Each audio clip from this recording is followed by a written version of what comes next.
Listo, creo que ya está todo listo. Vamos a iniciar con esta pequeña reseña del curso Mercado de Capitales y Banca de Inversión, dictada por el profesor José Andrés Riveros.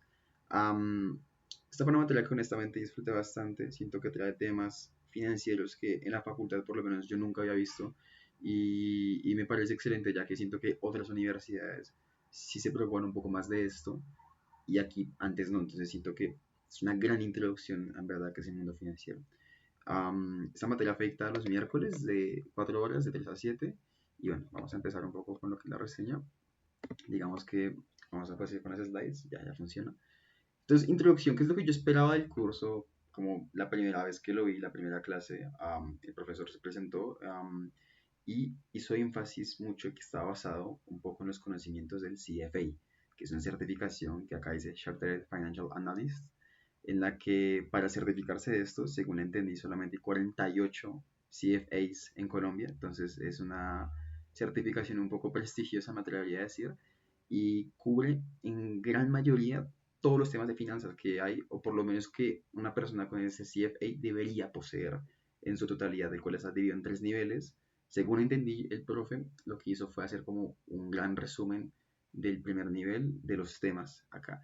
Y bueno, lo que yo destaco del curso, lo volveré a decir mucho más adelante, fue como esta capacidad de ubicarnos en un entorno de mercado financiero, cómo funcionan las cosas, cuáles son los activos, stakeholders, etcétera. O sea, básicamente es una gran introducción, una gran inducción, podemos decirle, a qué realmente es el mundo financiero. Entonces, bueno, este análisis particularmente yo lo voy a hacer de la siguiente forma, y es que yo ya venía con algunos conocimientos previos del curso y aún así el mundo que me faltaba era enorme. Entonces, en azulito, cuando ven como esta estrellita azulita al lado del tema, significa que fue un tema que yo no conocía. Me pareció innovador y me pareció pues, bacano conocer. Si está de color verde la estrellita, es un tema que ya conocía y siento que en la clase se reforzó bastante bien. Y finalmente, digamos, tenemos un color amarillito, que es un tema que entendí, pero no entendí. O sea, ahí dice un tema que entendí, pero debo profundizar.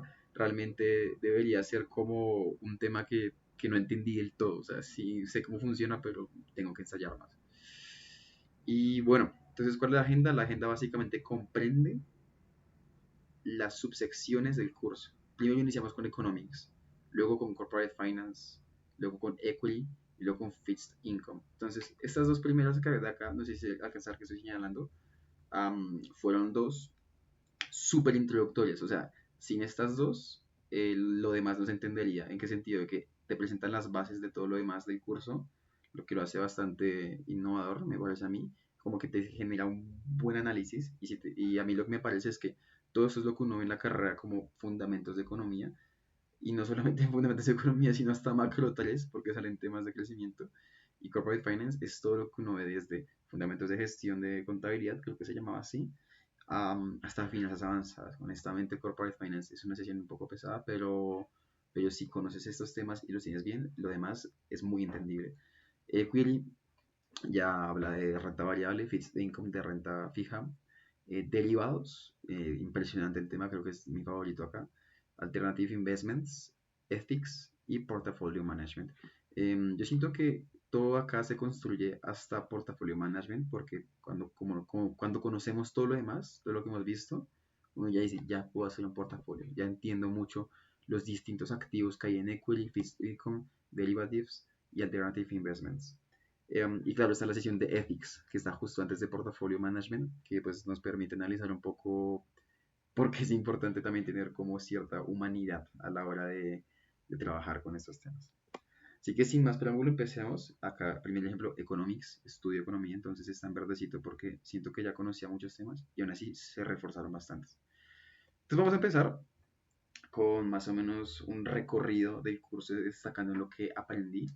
Digamos, Worldly Philosophers, lo que hicimos fue ver cómo se evolucionó constantemente el pensamiento económico, muy relacionado al mercado. Entonces, iniciando desde las teorías de Smith, que cada uno, o sea, el mercado se construye a partir de intereses individuales, que era como esta teoría principal de Smith, y que luego fue cambiando y decían, no, no es esto, sino que Ricardo propuso también tema de la tierra, etcétera, y digamos, algo que hicimos mucho énfasis en World Philosophers es el papel de Keynes, o Keynes, que digamos ya él empezó a decir que es necesario que haya política pública para poder hacer que el mercado sea eficiente. No siempre se autocorregir, hay veces que se va a destruir. Y luego, digamos, llegaron como antagonistas ante esta teoría como Milton Friedman, que decía nuevamente que el mercado se regula solo, etc. Lo que hicimos acá básicamente fue plantear las bases de la teoría de la economía y muy enfocada al curso, ¿no? Hablando ya un poco del tema de oferta y demanda y qué ocurre, por qué se toman decisiones de producción. Entonces, esta primera entrada es bastante buena porque ya luego empezamos a meter un poco matemática en la parte de microeconomics. ¿Qué vimos en microeconomics? Básicamente lo que se ve siempre, pero oferta, demanda, elasticidades, condiciones de producción y economías de escala. ¿Qué quiero destacar mucho que reforcé bastante en esta parte? Fue el tema de las elasticidades, que para mí siempre fue muy confuso y cuando la ve aquí hay dos ejemplos que particularmente me hicieron entenderla muy bien, más que todo el tema de elasticidad sustituto. Entonces, como que cuando sube el precio de la hamburguesa, cuando se generan más cantidades de hamburguesa, el precio tiende a bajar. Y también cuando hay una competencia, por ejemplo, con perros calientes. Entonces, hablamos un poco que los bienes son no homogéneos, pero son sustitutos. Y la elasticidad, o más bien el hecho de que aumente el precio de un producto de los dos, el de la hamburguesa o el de los perros calientes, hace que la demanda de uno de los dos pueda bajar o subir. Entonces, claro, esto me quedó bastante claro. Y otro que me encantó mucho fue la elasticidad del efecto Giffen. No sé si me dice efecto Giffen, pero bueno, las Giffen es algo que yo no entendía muy bien y me quedó bastante claro con el tema del Uber. Que como a pesar de que suba el precio de un bien, lo vas a consumir más. Esto, digamos, en contra de la teoría económica, por lo menos en bienes que uno desea. Y me quedó muy claro con el ejemplo del Uber, que el profe lo dio alguna vez en clase. Este decía básicamente que supongamos que nosotros tenemos cierto salario, vamos 4 días a la oficina en Transmilenio y un día a la oficina en Uber.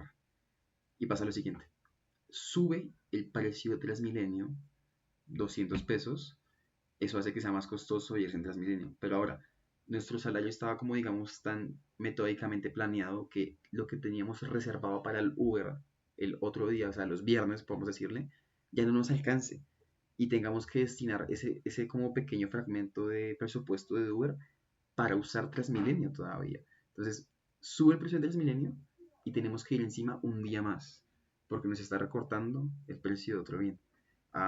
Me pareció fabuloso y digamos desde ahí tengo muy claro elasticidades. Bueno, y ya lo vimos las funciones de producción, un poco el tema de las economías de escala, como hay cierto punto en el que si ya se produce demasiado bien, digo, si está demasiado bien jerarquizada la compañía, se empieza a producir más, pero que esto no siempre ocurre porque hay un punto en el que ya el costo marginal excede, digamos, el promedio que se arrastraba, se me olvida el nombre, pero bueno, digamos, me queda bastante claro después de esa clase. Pasamos ya un poco a hablar un poco de market structures. Acá vimos mucho el tema cómo funcionan los oligopolios, duopolios, mercado perfecto y monopolios. A este tema también lo entendía un poquito bien e incluso hay cosas en la que hace que yo reforcé bastante. Yo los oligopolios los confundía mucho con sus características, pero alguna vez me explicaron el ejemplo en clase, creo que lo dijo un compañero, de Pepsi y Coca-Cola, y dije, claro, es tan fácil como es un oligopolio. Incluso esto se llama un duopolio, porque digamos, siento que son productos bastante parecidos, que pues tienen como en cierta forma el mercado de las gaseosas. Vimos principalmente esto, características de estas empresas y del mercado. Entonces aquí me quedó muy claro el concepto de diferenciación. También no solamente uno tiene que regirse en un monopolio por el control de precios, sino porque también puedas diferenciar tu producto frente al mercado. Luego pasamos a macroeconomics. En macroeconomics nuevamente fue un gran repaso de las macroeconomías que vimos en la carrera, empezando desde las teorías de Keynes y cómo funciona la política pública y choques, como el modelo ISLM, variables macroeconómicas fundamentales para, digamos, para el curso, como lo es fácilmente el desempleo, como lo es la inflación y como lo es el crecimiento, que creo que esas tres particularmente las analizábamos mucho para hablar de la salud de una economía, hablando de un país o una nación. Lo que más destaco que aprendí en macroeconomics, que yo no conocía, la verdad, en la carrera nunca me lo enseñaron, es este modelo de oferta agregada y demanda agregada, en inglés aggregated supply, creo que sí, y aggregated demand, se lo dije mal, perdón. Es un modelo que ya nos permite ver en el corto, mediano y largo plazo cómo funcionan las políticas públicas. Lo malo del ISLM es que como tal funciona o se ve muy claro como en el corto plazo. Acá el modelo de oferta agregada y demanda agregada me fascinaba mucho como en el largo plazo, que era una de las opciones que uno podía ver. Si se incrementaba, por ejemplo, inversión en salud pública, en educación, en variables que pesan mucho a lo largo del tiempo, el modelo efectivamente funcionaba. Me gustó bastante porque en una clase de la carrera sí leí un par de papers que decían que la importancia o la mejor forma de hacer crecer un país en el largo plazo es invertir en los fundamentals, que es lo que mencioné previamente, educación, infraestructura, salud, etcétera. O sea, cosas que beneficien a la sociedad a largo tiempo y generen pilares de producción de verdad. Y terminamos con un tema que yo no conocía honestamente. Sí, se me había mencionado el business cycle en la carrera, pero creo que nunca me lo explicaron de esta forma. Digamos, acá podemos verlo abajo, el business cycle, que más allá de hablar de un negocio, habla, digamos, cómo se mueve la economía. Entonces, hay momentos de expansión, peak, recesión, depresión y respuesta, o más bien recuperación. Fue bacano porque cuando vimos esto en la clase empezamos como a analizar un poco la historia y es cierto, o sea, parece que el ciclo se cumple y de hecho es bastante frecuente, es muy común. Lo que más me llevo de este tema particularmente del business cycle, sin duda alguna me atrevo a decir que fue una gráfica en la que se veía cómo el mercado especulativo, que no sé si no se llama así exactamente, pero el business cycle estaba rezagado, donde primero el mercado preveía esas condiciones y luego se ejecutaban. O sea, era como la parte de especulación y luego económica. Y cosa que me parece impresionante, ahora un poco como el tema de la especulación de los agentes dentro de la economía y luego cómo se toma el business cycle. Acá también analizamos mucho de qué variable causa qué, por qué ocurren las expansiones, por qué ocurren las recesiones y generamos un gran contexto macroeconómico. Entonces con esto vamos a Corporate Finance, comentarios por desacar de Economics. Nuevamente lo acabo de presentar súper rápido y digamos hay muchos temas que específicamente no puedo hablar. Entonces que digamos, o sea, el curso es bastante largo y incluso a veces siento que los temas se dan medio rápido. Entonces es mucho más difícil hacerlo en 25 minutos. Entonces voy a estar destacando lo que más me gustó. Bueno, entonces pasamos a Corporate Finance, que me parece el segundo pilar del curso, el que permite entender a profundidad mucho más lo que viene después. Y iniciamos con sus componentes. Tema número uno, Corporate Governance. Corporate Governance, perdón. Digamos, este lo entendí, pero siento que tengo que profundizarlo mucho más. Como que yo siempre veía las finanzas como algo muy numérico, como que tú haces esto, valora esto, soluciona esto con números y es muy importante entender también las dinámicas gubernamentales que pueden existir en una empresa o en, digamos, un business. Hay jerarquías y lo que más me llevó a esta sesión es como analizar la importancia del stakeholder, del accionista, o sea, el shareholder. Porque al fin y al cabo es verdad, es el que aporta el capital. Este es súper importante. Analizamos mucho en esta clase que es uno de los stakeholders que merece más como, bueno, que es el jefe de los demás en teoría, porque es el que está aportando el capital.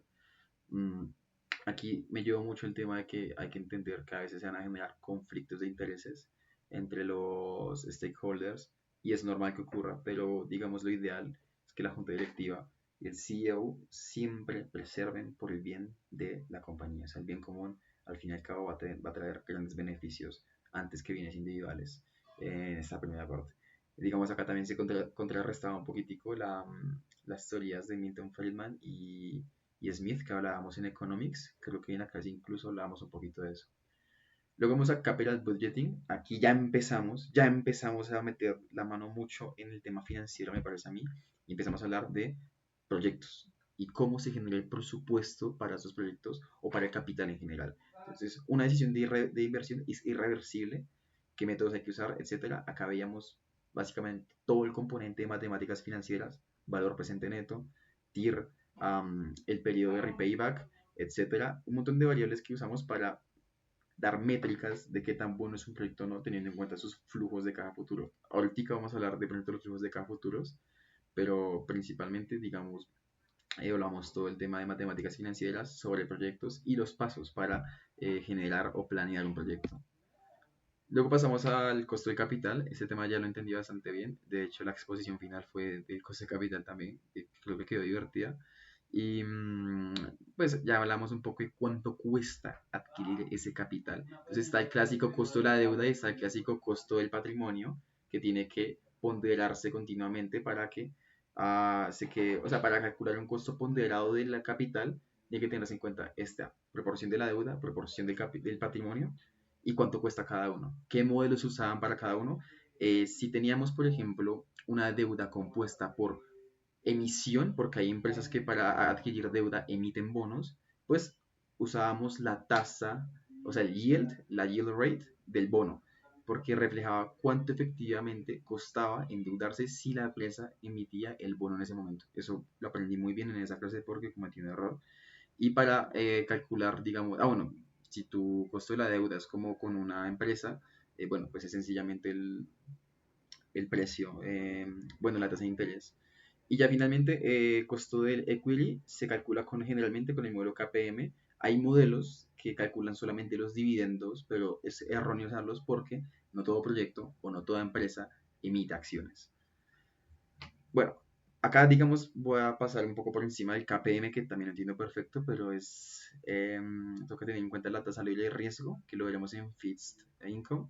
Um, ¿Qué tan sensible es el proyecto o la empresa contra el mercado, o sea, el riesgo sistemático y la tasa de mercado, que para el caso de Estados Unidos se usaba la Standard Poor's 500, luego lo veremos también en Fixed Income.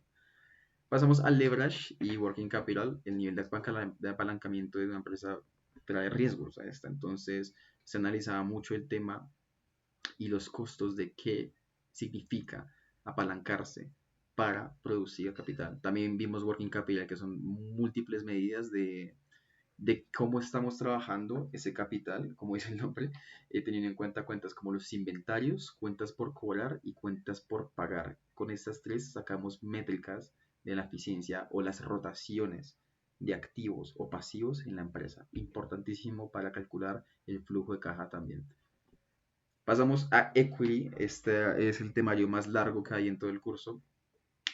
Iniciamos hablando un poco de market organization, cómo están organizados los mercados, cómo están diferenciados los securities.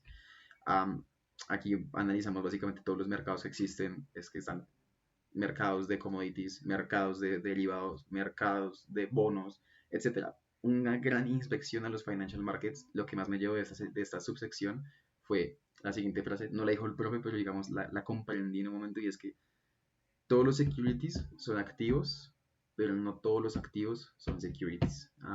Siempre confundí esas dos palabras del inglés, entonces aquí la corregí.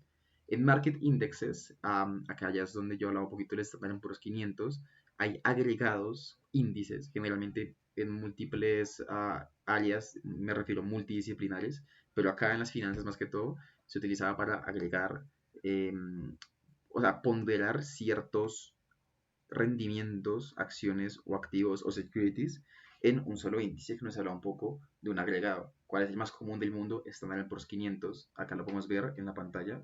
Incluye todos estos activos o más bien securities y genera un índice que representa el rendimiento de mercado de Estados Unidos. Pasamos a algunas características del equity. Acá pues digamos se analizaba mucho la industria, un poco, se hacía un análisis DOFA antes de conseguir cualquier activo, cómo se tenía que calcular. Y luego pasamos a una sección que me gusta mucho, que es el Market Efficiency. Hablábamos un poco la teoría de mercados eficientes de Eugene Fama, propuesta como en 1969, y es que si el mercado fuese 100% eficiente, ninguna gente podría sacar ventaja de ningún activo o sacar retornos extras, porque toda la información de los activos o toda la información del mercado está disponible.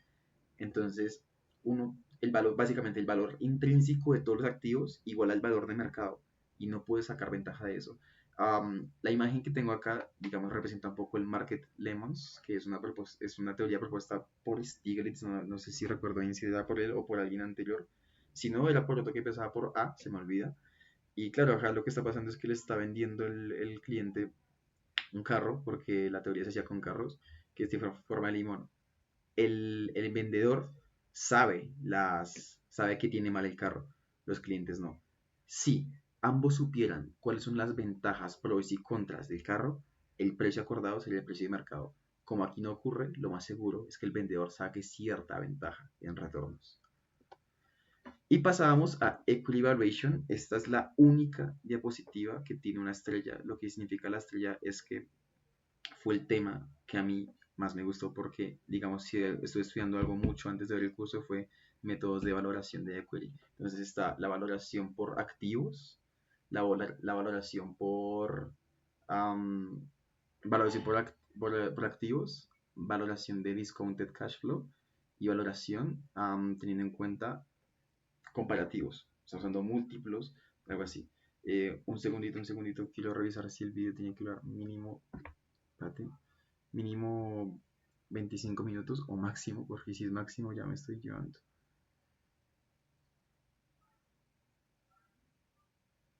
Ya, mínimo. Bueno, vamos bien, se demora un poquito más. Equity Evaluation, retomando, digamos, estoy haciendo varios cursos de cómo hacerlo. Creo que conozco muy bien el método de Discounted Cash Flows y acá el problema mayor, en mi opinión, no es hacer el cálculo, por lo menos en este método, sino hacer la proyección de los activos. Es lo que siento que es difícil de hacer y no sé cómo hacerlo todavía. Pero digamos acá poder nuevamente cómo hacer una valoración por activos, valoración por flujos de caja futuros y valoración por a múltiples, a comparativos. Lo malo de comparativos es que la información a veces no es tan fácil de conseguir, lo bueno es que es muy rápido. Lo malo de la valoración por activos es que representa el valor mínimo posible. Y Discounted Cash Flows, siento que yo es mi método favorito. Pasamos a otras partes, Factor Investing, que más allá de tener en cuenta solo los números o seguir las sinergias de mercado, hay que tener en cuenta el tamaño, el valor, el momento en el que estamos o el momentum de la empresa y la calidad y volatilidad para invertir. Es lo que más me lleva aquí. Y luego está la parte de Value Investing. Aquí ya fue donde empezamos a hablar un poquito como lo que yo pensaba que era invertir de pequeño, que era fijarse en los secretos que esconden las empresas. Aquí nuevamente traigo a colación el tema del valor intrínseco y el valor de mercado. Um, el valor intrínseco y el valor de mercado básicamente pueden diferir. Si el valor intrínseco es mayor del de mercado, es una gran inversión. Eh, Acá hablamos ya un poco de Warren Buffett, Ray Dalio y inversionistas que utilizan métodos más allá cuantitativos de mucho análisis de empresa y del debido due diligence. Esta imagen de acá, pues realmente no es tan relevante, pero él es Robert De Niro y se me olvidó el nombre de este actor. Esta película se llama Sin Límites. ¿Por qué puse esto? Porque siento que este personaje que Robert De Niro hace es una clara alusión a Warren Buffett. Y en la película básicamente hacen todo el tiempo este value investing, donde cooperan continuamente para hacer una adquisición. Y siempre que veo esta película, digo, están representando a Warren Buffett, o sea, por cómo se ve y por cómo actúa. Hablemos un poco de fixed income. Primero tuvimos que analizar un poco el tema de la renta fija, cómo existen los tipos de bonos que hay, riesgos crediticios. Algo que me llevó mucho esta sesión es el tema de los riesgos crediticios, casualmente, donde existen calificaciones no solo para los bonos, sino para cualquier activo generalmente, que las hace Standard Poor's, Moody's y Fitch Ratings. Sé un poco también de mercados primarios y secundarios. Digamos, esto ya lo conocía un poquito, pero igual aprendí bastantes elementos importantes acá. Ya pasamos a la valoración de renta fija, que digamos es relativamente sencilla porque siempre sigue un modelo bastante fácil que es traer valor presente los futuros flujos de caja. Lo que lo diferencia de equity, porque es exactamente igual discounted cash flows, es que aquí siempre vamos a conocer cuáles son los futuros flujos de caja porque es renta fija. El problema de equity era proyectar esos futuros flujos de caja. Lo que más aprendí acá, más que todo, fue la duración y la convexidad. Eso no lo sabía y me pareció impresionante porque es una forma eficaz de hacer un comparativo y valorar nuevos bonos. Eso me pareció bastante bien, bastante cool. Pasamos a derivados, que fue probablemente mi tema favorito. Primero empezamos analizándolos. Existen opciones, futuros y forwards, swaps, y acá en la imagen dice CDOs, honestamente no los conozco. Pues digamos, son formas para especular o para protegerse ante el riesgo. Entonces, la forma en la que se introdujo fue muy interesante porque hablábamos un poco de cadenas de producción donde los derivados son capaces de eliminar la incertidumbre de los costos operativos de cualquier negocio. Y me gusta mucho esa explicación porque siento que Es algo muy válido dentro del comportamiento humano, dentro de las finanzas. Luego pasamos a ver un poco la valoración de derivados. Aquí vimos la horrenda fórmula de Black and Scholes.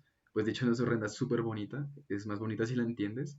Y básicamente es una ecuación que nos habla de qué deberíamos hacer con una opción, o cómo valorarla más bien, más que todo opciones, ¿no? Entonces acá pasamos a tipos de opciones y son un elemento a mí me parece fascinante y es bacano entender. Entonces, siempre hay una posición, o call o short, o estás comprando el derecho A o vendiendo el derecho A. Digamos, existen opciones como los long, los put, que básicamente es comprar derecho a comprar, comprar derecho a vender. Digamos, podría quedarme acá hablando 5 minutos de derivados, pero lo que voy a decir que más me quedó acá en la cabeza fue el straddle, que es esta gráfica de acá, donde básicamente es una combinación de un long call con un long put, em, que le apuesta mucho a la volatilidad. Entonces, si esperas que haya movimientos en el mercado, hacer un straddle es una gran idea para generar beneficios. Porque no importa si la acción cae o baja, cae o sube, vas a ganar. Lo importante es que se mueva, no que se quede quieto. Pasamos al tema que seguramente más se me complicó o tendría que repasar mucho más, que es inversiones alternativas. Voy a intentar hacerlo bien. Entonces, inversiones tradicionales como las que acabamos de ver comprenden entonces stocks de acciones, bonos o dinero. Digamos, las inversiones alternativas. Curiosamente me da risa que se llamen alternativas. Siento que esa es la gran mayoría de inversiones que hay en el mundo, teniendo en cuenta que comprenden todos los negocios, todos los activos, mucho patrimonio que no está solamente en bolsa. O sea, básicamente lo que separa a las inversiones tradicionales de las alternativas es que estas no son públicas, están un poco en bolsa. ¿Cuáles hay? Básicamente tenemos private equity, hedge funds, real estate, infraestructura, criptos, que es la más reciente, y commodities. Entonces, son inversiones, digamos, un poco más directas, en mi opinión, más que todo private equity y real estate, donde acá básicamente está el hecho de comprar inmobiliarias. Esto siento que es un negociazo. Y se puede implementar muy bien en los portafolios. Ahora toca saber cómo valorarlas. Y el hecho es que los hedge funds lo que sí te hacen básicamente es jugar muy bien con el mercado público que hay justo ahora y sacar los mayores rendimientos posibles.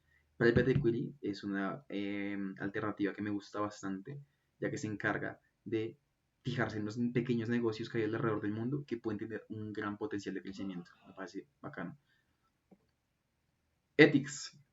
Digamos, Ethics no había diapositivas, entonces lo que más me acuerdo de Ethics fue esta escena de lo de Wall Street donde él estafaba prácticamente a un individuo vendiendo acciones que no eran. Entonces, se hizo mucho énfasis en esta sesión porque podemos ser grandes profesionales de las finanzas o etcétera, pero ¿de qué sirve eso si no hay valores? Fue como lo que yo entendí ahí, vimos un par de casos y digamos fue una clase en la que te hace pensar, tienes que cuidar bien la información que hay en el mercado, tienes que cuidar muy bien lo que se hace en una empresa y seguir cierto procedimiento moral y correcto que es único en el mundo, según el profe. Yo de pronto yo también de pronto difiero un poquitico, siento que depende de la cultura puede cambiar, pero lo que es cierto es que sí hay como un alineamiento moral principal, que estoy de acuerdo. Algo que me gustó mucho, o más me pareció chistoso de esta clase, es que desde antes que yo entrara a estudiar economía como tal, yo sabía que alguna vez me iban a colocar alguna escena de esta película y, y fue en el penúltimo semestre hasta que vi una escena en clase. Entonces me pareció chévere. Pasamos al tema final y al que yo digo que es el éxtasis, o más bien por lo que se ha preparado todo el curso, que es portafolio management. Y vamos a hablar un poco entonces los conceptos teóricos. Yo ya había estudiado esto por mi cuenta antes, siento que es bacano. Y es un poco el tema de la frontera eficiente de Markowitz.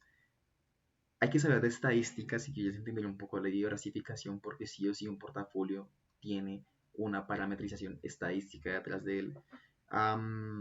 Hay que conocer esto y conocer la correlación entre los activos, porque no sirve de nada hacer un portafolio donde, por ejemplo, solo tengas hamburgueserías y de Estados Unidos. O sea, un portafolio en el que hayas invertido en Wendy's, McDonald's, Burger King. O sea, todas son empresas de hamburguesería y todas son de Estados Unidos. La idea de diversificar es hacerlo bien. Distintas compañías de distinto sector, de distintos lados, porque esto elimina la correlación. Cuando se elimina la correlación, se mitiga el riesgo no sistemático. Y bueno, y cuando diversificas en general, se elimina el riesgo sistemático de cada empresa. Se usaban herramientas para cómo clasificar esos portafolios. Lo que más me lleva acá fue esta imagen del análisis técnico, donde había como un montón de patrones que la gente intentaba analizar para decir, la acción hará esto, esto, esto. O sea, a pesar de que es lo que más se me queda, siento que es la mayor bullshit porque yo no creo que las acciones se guíen de verdad por patrones. Siento que es coincidencia y siento que puedes usarlo y te va a funcionar, pero no siempre. Aparte, los patrones pueden ser un poco ilógicos. Yo sí confío un poco más el análisis fundamental que mostrábamos como con Warren Buffett o Ray Dalio de cómo analizar bien las acciones o algo así. Finalmente ya hablamos un poco de la última sección que es Ground Rules y Participation. Ya terminamos de concluir un poco el tema de los portafolios. Recuerdo mucho que aquí vimos un modelo en Excel en el que lo que más me llevé yo es que a pesar de que estén muy bien o muy poco correlacionados los activos, no sirve de nada si el rendimiento del activo que no está correlacionado con los demás es menor al rendimiento de las tasas libres de riesgo. Entonces, si uno apuesta por riesgo de cierta forma, es porque el rendimiento tiene que ser mayor a un activo que no te da riesgo.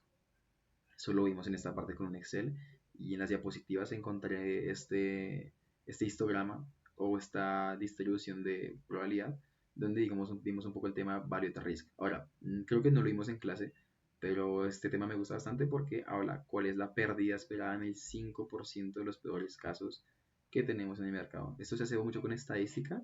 Siento que en general esta parte de portafolios fue la parte más cuantitativa de todo el curso, pero no hubiera servido nada si no se hubieran visto todos los activos de anteriores, todo el funcionamiento legal y de mercado que existe. Y bueno, si me hago entender, como que está muy correlacionado para llegar a esta parte. Y con esto llegamos al final, me pasé 6 minutos, pero lo que más le agradezco al curso fue, como había mencionado previamente, el hecho de traer estos conocimientos que yo siento que se están esparciendo por universidades u otras universidades de otros países o acá en Bogotá mismo, que no se ven acá y me causa un poco de preocupación porque yo entré a estudiar economía pensando que era finanzas y hasta este penúltimo semestre pude ver de verdad una materia que yo dije, sí, esto era lo que buscaba.